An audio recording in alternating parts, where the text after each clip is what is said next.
रहे CBN 36 news और मैं हूं आपके साथ नेहा परिहार। वक्त तो चला है आज की खबरों का। जोधपुर में केंद्रीय मंत्री गजेंद्र सिंह शेखावत ने प्रेस वार्ता में कहा कि कांग्रेस ने आपातकाल के समय संविधान की हत्या की थी। जो लोग आज संविधान बचाओ रैली का आयोजन कर रहे हैं वो अपने खुद के गिरबान में झांक कर देखें। उन्होंने गहलोत के प्रश्न पूछे जाने पर कहा कि वो अपनी पार्टी के नेताओं का वक्तव्य का ध्यान रखें।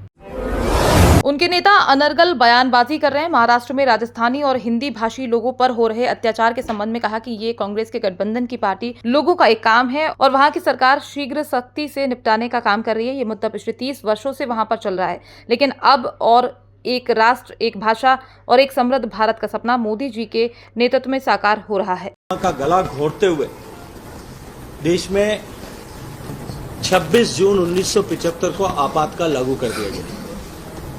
25-26 की उस मध्य रात्रि को एकाएक देश में आपातकाल लागू करके देश में सारे मौलिक अधिकारों का हनन कर दिया गया, गला घोट दिया गया और इस तरह से संविधान की हत्या उस दिन हुई।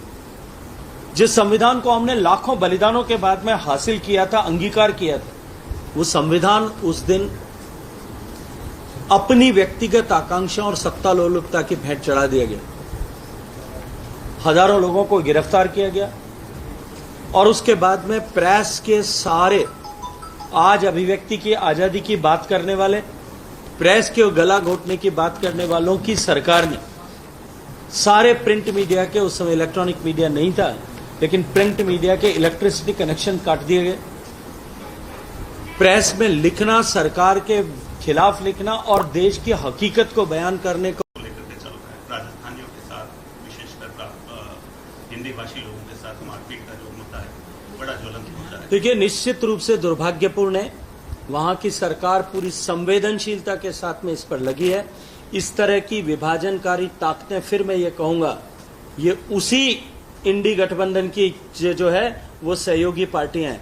जो लोग ये कर रहे हैं वो उसी इंडी गठबंधन के सहयोगी पार्टियों के लोग हैं जो संविधान की रक्षा की जो की है अपनी किताब जेब में रख करके और संविधान की रक्षा का संकल्प देश भर में लिए हुए घूमते हैं।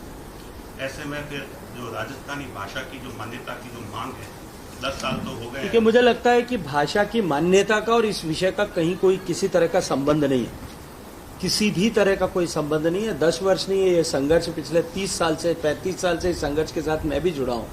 निश्चित रूप से उस विषय को इसके साथ में नहीं जोड़ा जा सकता। इस तरह की घटनाएं पहले भी महाराष्ट्र में हुई है, लेकिन अंततः ये देश एक भारत श्रेष्ठ भारत है। इसको एक भारत श्रेष्ठ भारत बनाने के लिए भारतीय जनता पार्टी के परिवार के 22 करोड़ लोग पूरी ऊर्जा और प्रण के साथ में माननीय प्रधानमंत्री जी के नेतृत्व में हम लोग काम कर रहे हैं।